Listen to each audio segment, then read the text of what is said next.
The forest woke up to a golden morning. Dewdrops shimmered like tiny pearls on the grass, the wind carried the scent of wildflowers, and sunlight painted the trees in soft gold. Near a calm river, under the shadow of a mango tree, two small birds fluttered around, busy, cheerful, and deeply in love. Their names were Rumi and Noor. Rumi, with feathers that gleamed like sunlight, was known for his sweet songs that filled the forest with joy. Noor, gentle and graceful, had feathers as white as snow and eyes that shined with warmth. Together, they made every sunrise feel magical. They spent their days collecting twigs, shaping their little nest high on the tree branch. Rumi would sing while Noor arranged the nest with care. The forest often paused to listen, squirrels stopped jumping, butterflies hovered, and even the river slowed, as if not to disturb their melody. Other animals would smile and say, "Look at those two. That's what true love looks like, pure, loyal, and full of life." But love isn't tested in sunshine, it's tested in storms. One evening, as Rumi and Noor sang together, dark clouds began to gather. The wind grew wild, trees began to sway, and thunder roared like an angry beast. Rumi looked up at the sky and whispered, "Don't worry, Noor. It's just a little rain." But it wasn't. The storm struck with furious power. Raindrops hit like stones, lightning flashed across the sky, and branches snapped under the force of the wind. Their small nest trembled, shaking with every gust. Noor held the sides of the nest tightly, crying out, "Rumi! It's falling apart." Rumi spread his wings wide, shielding her from the wind. "Hold on, I'm here," he shouted over the roaring thunder. But then, a strong gust broke the branch they were on. The nest tilted violently, and in an instant, everything was gone.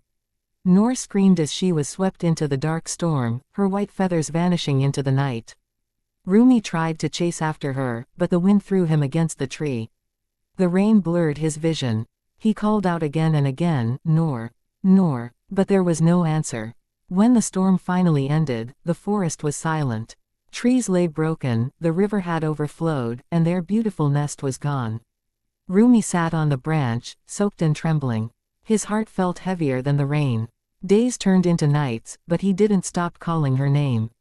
Every sunrise, he sang the same song, the one Noor loved most, hoping that somewhere, somehow, she would hear it and return. Because deep down, Rumi knew one thing: storms could destroy nests, but not love. And so began the greatest test of his heart. He stayed near the same old mango tree, where their nest once rested. Even though the tree was scarred and half broken, it was still his only home. Every morning, as the first light touched the sky, Rumi would spread his wings and sing Noor's favorite melody, a soft, sweet tune that carried through the forest like a whisper of love. His voice was not just a song anymore, it was a promise. Other birds tried to comfort him. "Rumi," they chirped kindly, "you've waited long enough. Maybe she's gone forever. You must move on." But Rumi only looked toward the horizon and said quietly, "If love is real, it always finds its way back." He refused to give up hope. Through the burning summers, freezing winters, and blooming springs, he waited. When the flowers blossomed, he sang. When the rain poured, he sang louder. And when the snow fell, he sang even through the cold wind, his voice trembling but never stopping. Animals from all corners of the forest began to notice. The fox, the rabbit, the deer, they all admired Rumi's patience. His love became a story whispered among them. "That's Rumi," they'd say. "The bird who still believes in forever." But time was cruel. Seasons changed again and again, and Rumi grew weaker. His golden feathers lost their shine. His wings, once full of strength, now trembled with age. Still, every morning, he climbed the same branch and sang. Until one quiet dawn, the forest was wrapped in mist, soft and silent. Rumi's song began, slow and tender, echoing through the cold air. But halfway through, he heard something. A sound. A faint, broken chirp, like an answer. His heart skipped a beat. He looked around, confused. The sound came again, this time closer. His eyes widened. That voice, it can't be. And then, through the mist, a white figure appeared, weak, trembling, but familiar. Noor. Her feathers were dull, her wings scarred, but her eyes were the same, full of warmth and love. Rumi couldn't believe it. He flew toward her with all the strength left in his tired wings. Noor did the same, and when they met in midair, it felt as if the whole world paused. They circled each other joyfully, their cries filled with relief and happiness. Noor whispered, her voice soft as the wind, "I told you I'd find my way back, Rumi." Tears welled in Rumi's eyes. "I never stopped believing in you," he said.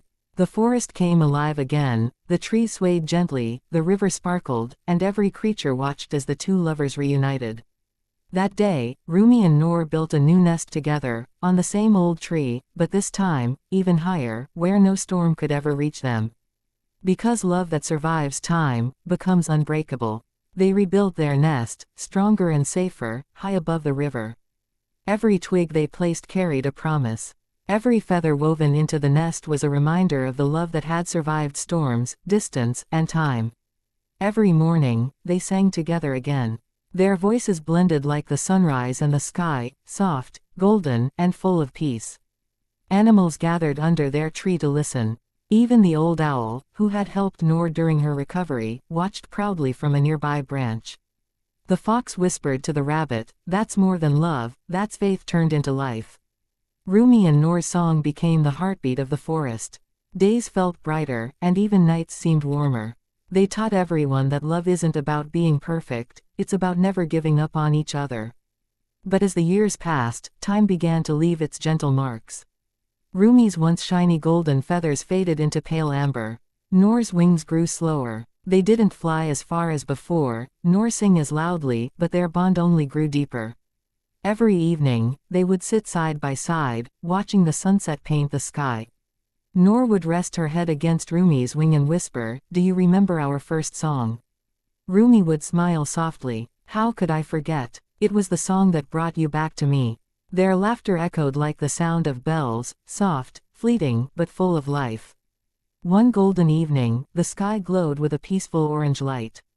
The air was calm, the river gentle. Noor looked at Rumi and said quietly, "Even when our wings stop flying, my heart will still find you." Rumi looked back, his eyes filled with love. "And when the stars shine," he whispered, "I'll wait for you there." That night, the forest was silent. The wind blew softly through the trees. And when the morning came, two small shapes rested peacefully in their nest, side by side, their wings touching. They had left the world together, just as they had lived, in love, in peace, and in faith. When the sun rose, the forest saw something beautiful. Two glowing birds, made of light, flew across the sky, circling the forest before disappearing into the golden horizon. The animals watched in silence, their hearts full. From that day, whenever dawn arrived, two rays of sunlight would always cross over the river, and the forest believed it was Rumi and Noor, greeting a new day together. Their story became a legend, a tale told to every young bird learning to fly. Because Rumi and Noor proved something no storm could erase. That real love never fades.